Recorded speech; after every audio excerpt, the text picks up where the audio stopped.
All right, well, this Prisoner rewatch, this episode is titled Checkmate. It originally broadcast on November 24th, 1967. It stars Peter Wyngarde as number 2. Interesting fact, the 1980s television film, or not television film, the movie with the soundtrack from Queen, Flash. Right? Flash, Flash Gordon. Peter Wyngarde played Clytus in that film, the guy with the gold mask.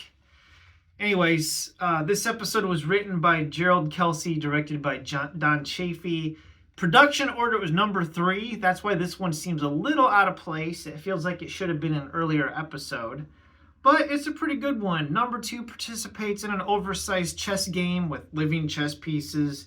He serves as a pawn in the White Queen.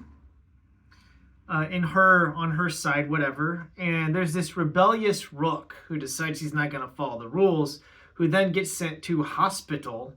Okay. And number 6 is invited to go see this guy who is then being given like Pavlovian conditioning, like Pavlov's dog, where they got the dog to ring the bell and the dog would salivate. Well, this guy is being programmed to follow instructions, right? To conform. Essentially drinking out of big tubs of water that are electrified. They made him thirsty by dehydrating him, and that he can only drink out of the one that they tell him he can. Anyways, the White Queen is also taken and conditioned. She's hypnotized to fall in love with number 6, so that she reports on all of his movements. She has a tracker and a pendant around, like a bug tracking device, so that she can keep tabs on him while number 6 is trying to get people to help him escape. They're essentially stealing pieces so they can build a radio, like MacGyver style, MacGyver radio together, then to hail a passing ship to escape from the island by pretending to be a crashed airliner in distress. Pretty simple plot. Interesting, again, with the mind control aspect and trying to get number 6 to conform. I thought that the number 2 in this episode, played by Peter Wyngarde, was pretty interesting. At one point, he's wearing like a white karate gi with a black belt, breaks a board with his hand. So I thought he was kind of cool. He might be the coolest number 2 we've seen. He had some really awesome shades at one point, and I was like, yeah, this number 2 is pretty awesome.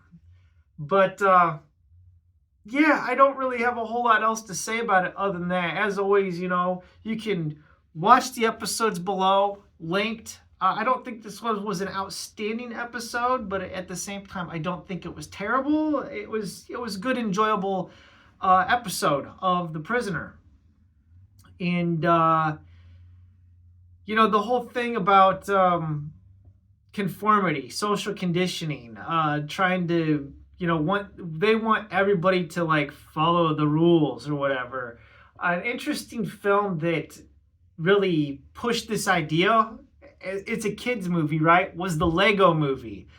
I never saw the second one, but I took my daughter when she was younger to go watch the Lego movie, and it really had this whole theme of follow the instructions and everything. And that movie is really funny. Even as an adult, I would recommend adults watch the Lego movie, because it's got some subversive stuff in it that I think fans of The Prisoner would find the Lego movie an enjoyable watch. It's a very entertaining movie. Anyways, that's all I got to say. Till next time, be seeing you.